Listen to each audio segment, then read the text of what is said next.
In Job chapters 1 and 2, Job is described as a blameless and upright man who fears God and avoids evil. And Satan challenges God in suggesting that Job's faithfulness is due to his prosperity. And God allows Satan to test Job. In a series of calamities, Job loses his livestock, his servants, and then all 10 of his children. And despite his immense suffering, Job does not curse God. In the second chapter, Satan afflicts Job with painful sores. But Job continues to maintain his integrity, even as his wife urges him to curse God. Job's 3 friends, Eliphaz, Bildad, and Zophar, come to comfort him and sit with him in silent mourning for 7 days. After 7 days of silence, Job speaks and expresses his deep sorrow and frustration over his life. He curses the day of his birth. He says, "Let the day of my birth be erased and the night I was conceived."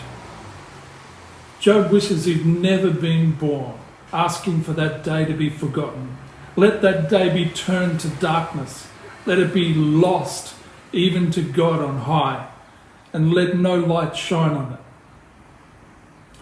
Job longs for death. Why wasn't I born dead? Why didn't I die as I came from the womb? He laments. He describes death as a place of peace, for in death the wicked cause no trouble and the weary are at rest, he says. Why is life given to those in misery and life to the bitter in the soul? He expresses his personal anguish. What I always feared has happened to me. What I dreaded has come true. When Julie gave birth to our son Ben and then to Rachel 2 years later, I was overjoyed. I held them up to God soon after birth and praised God for the privilege of raising them. I realized even then that they belonged to Him and I needed His help to be a parent. I drove home in the car honking the horn and shouting praise to God. Job is experiencing so much pain in this chapter that he curses the day he was born in an eloquent tirade of emotions. When you're hurt physically and emotionally, you are not interested in the joys of the past or even in hope for tomorrow. You're forced into the present by your pain and consumed by your passionate pleas for it to end. Job asks the inevitable question, why? Several times, without an answer. In fact, if God had answered all his questions, he would still have had his pain to contend with. We do not alleviate our circumstances by explanations, but by our circumstances changing. I have found it more helpful to ask the question, what? What can I do, Lord, to cooperate with you in what it is that you want for my life to see my circumstances change? As long as I am alive, there is a hope and purpose that you have for me. But in my pain, I need your help so that I can draw even closer to you rather than be so focused on my desolation.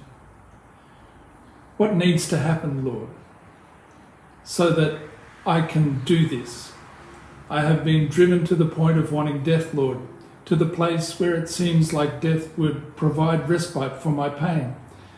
But I keep hearing your gentle and persistent voice saying that this is not what you have chosen for me.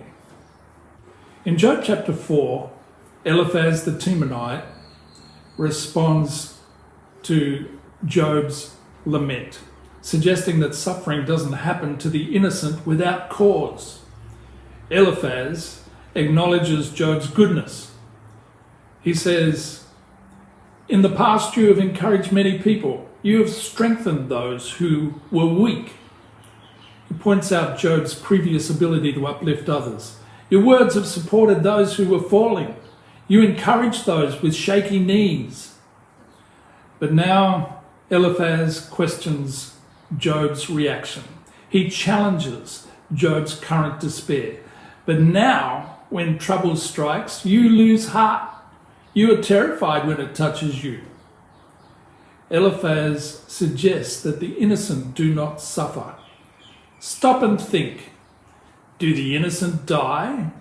When have the upright been destroyed? He implies that suffering must be a consequence of sin. My experience shows that those who plant trouble and cultivate evil will harvest the same. Eliphaz describes a vision of a spirit questioning human righteousness. Can a mortal be innocent before God? Can anyone be pure before the Creator? In these chapters, Job pours out his pain, cursing the day of his birth and wishing for death. Eliphaz responds by suggesting that Job's suffering may be due to some wrongdoing, and emphasizes his belief that God's justice is always fair, subtly implying that Job may not be as innocent as he thinks. Eliphaz the Temanite, strange name, kind of like elephant the termite, conjures up a picture of contrasts. Eliphaz the Temanite wants to make a huge difference, but his small-mindedness only brings harm. Such contradictions of intention. His dark view of Job stands in stark contrast to God's statements of integrity. His lack of compassion is inversely proportionate to the size of his judgments. In simpler terms, the less compassionate he is, the more severe or critical his judgments are. The variance in what he sees taking place in Job's life and what is actually happening is extraordinary.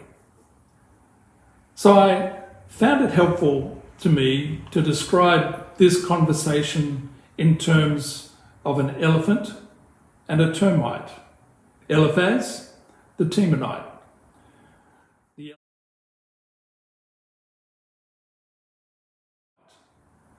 I tell the story from Job's point of view. Elephant and termite thinking.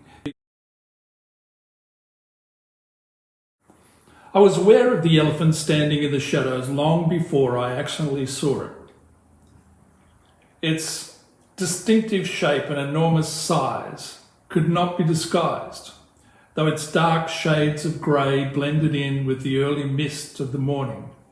Surprisingly, I was not overly disturbed until it spoke.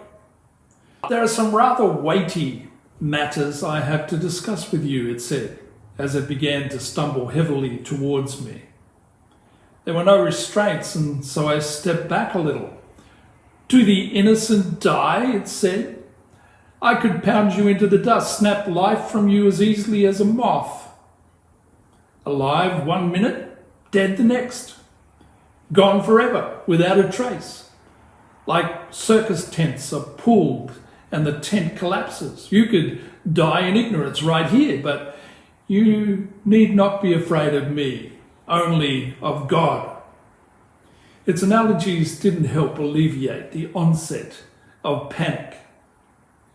The trunk of the beast swished past my head, and in the morning light I saw a tiny white ant gripping onto it.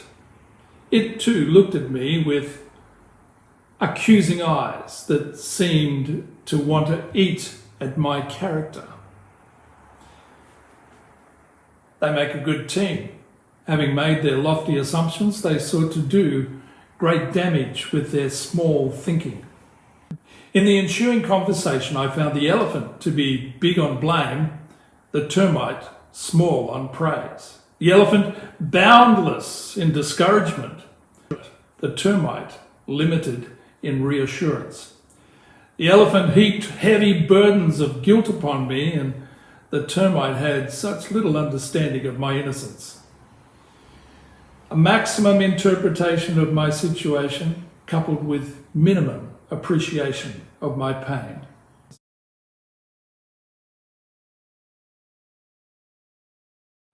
The trumpeting voice pounded in my ears. "May I venture an encouraging word to you, Job?" it said. Give me a break, I thought. I've been sitting in the dust for a week covered in boils and in excruciating pain, having just lost my family. Encouraging words from an intimidating elephant and disparaging termite? I don't think so. But I couldn't escape from the elephant and the termite. Like a giant hitman, the elephant, pointing its trunk at me, said, with a good deal of what I detected to be belligerence, "Job, you have encouraged many people in the past, and now it is my turn to give an encouraging warning about your obvious lack of integrity." I could just detect the termite nodding its head and displaying its mandibles. This is far from venturing an encouraging word, I thought in disbelief. It's the bellowing trumpet of an elephant confronting me as if I'd committed a crime. Loud allegations of blame accompanied by a termite trying to undermine my integrity. "Those who sow evil gather trouble," the elephant said. "And since you have gathered plenty of troubles, you obviously need discipline." He saw me flinch as I imagined being stomped into the ground or thrown by those enormous tusks into the air. It continued. "You're already suffering because you think you're so holy, but it's obvious that you're not holy enough." Once again, I became aware of my pain. Weeping sores were all over my body and my bones ached. I couldn't escape if I wanted to. The termite whispered something into the huge elephant's ears, and the elephant spoke on the termite's behalf. "I know all about your secret places where immeasurable damage is done. Some secret sin has caused this, Job. Admit it," he bellowed.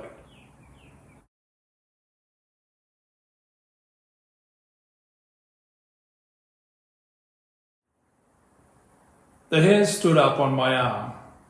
The elephant seemed to notice and began talking about a ghostly vision that made the hair on his flesh bristle.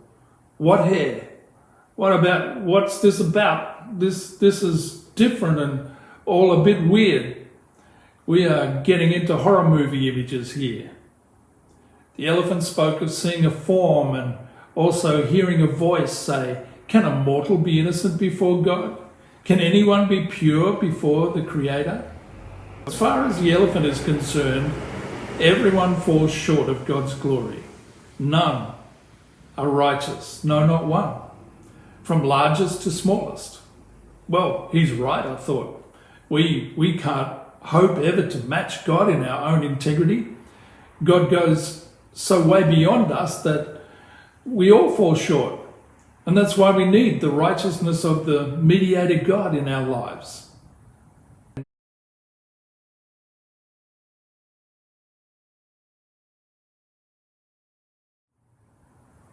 All of a sudden, the elephant wrapped his trunk around me, and resting on his tusks, I was lifted into the air. I was terrified. The termite crawled up my neck and bit me as I flailed helplessly about. I was already suffering from the painful boils from head to toe. The termite whispered in my ear, "People in your condition die every day unobserved.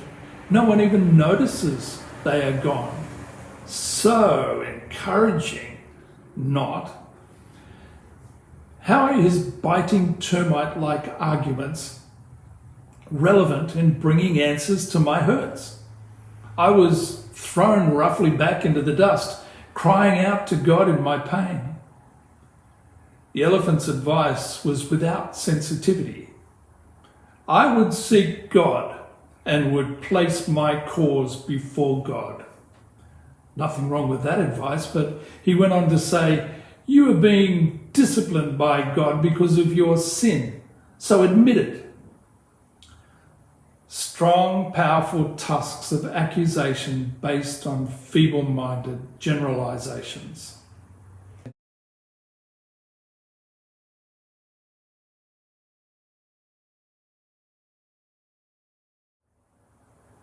It was clear that the elephant was determined to stick his nose into my business without really understanding what was happening. Its assumptions turned into judgments. God is judging you to keep you in line, it said. But it was being way too heavy and simplistic in its theology. Broad, sweeping statements influenced by the termite's narrow-minded and small thinking. Eliphaz, the Temanite, is wrong. Not all suffering in the world is a result of something that we have sown. Jesus said something interesting about a blind man once. John 9 and verses 1 to 3 says, "As Jesus was walking along, he saw a man who had been blind from birth. 'Rabbi,' his disciples asked him, 'why was this man born blind? Was it because of his own sins or his parents' sins?' It was not because of his sins or his parents' sins," Jesus answered. "This happened so that the power of God could be seen in him." Now, on one level, what Eliphaz the Temanite says is right, but he hasn't really heard from God before giving his advice to Job. He knows nothing of the spiritual battle that is going on in the heavenlies, and like a lot of people, he is blaming God rather than Satan for God's troubles.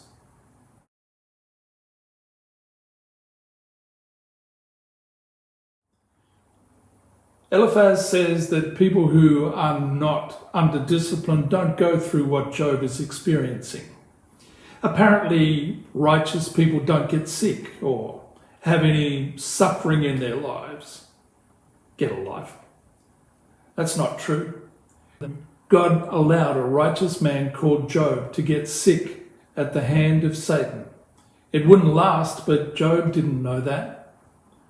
Let's get real here and watch out before making rash theological determinations based on half-truths. Eliphaz is a heavyweight in his judgment, but like a termite, his words eat away at Job's integrity and place a slur upon Job's character that he doesn't deserve and certainly doesn't need right now. Eliphaz dishes out large doses of disgrace with little to no honour.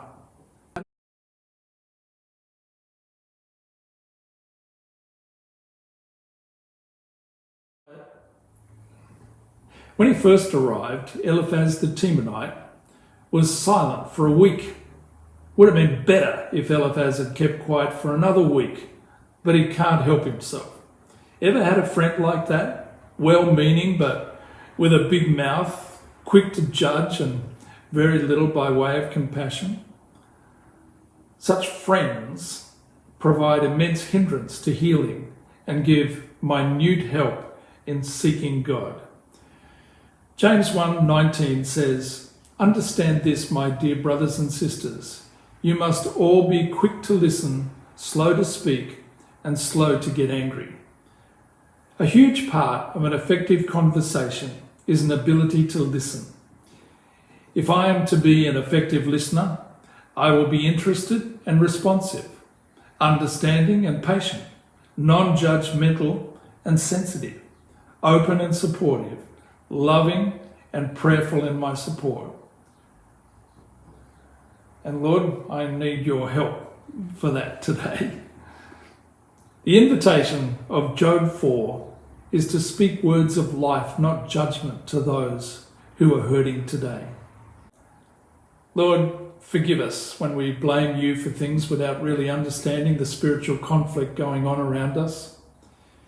Give me big ears with which to listen, a nose for the truth, tusks of integrity for the battles that I face, the ability to give weight to your word, and to be small in assuming that I am always right. In Jesus' name, amen. Well, God bless you today. Have a great day.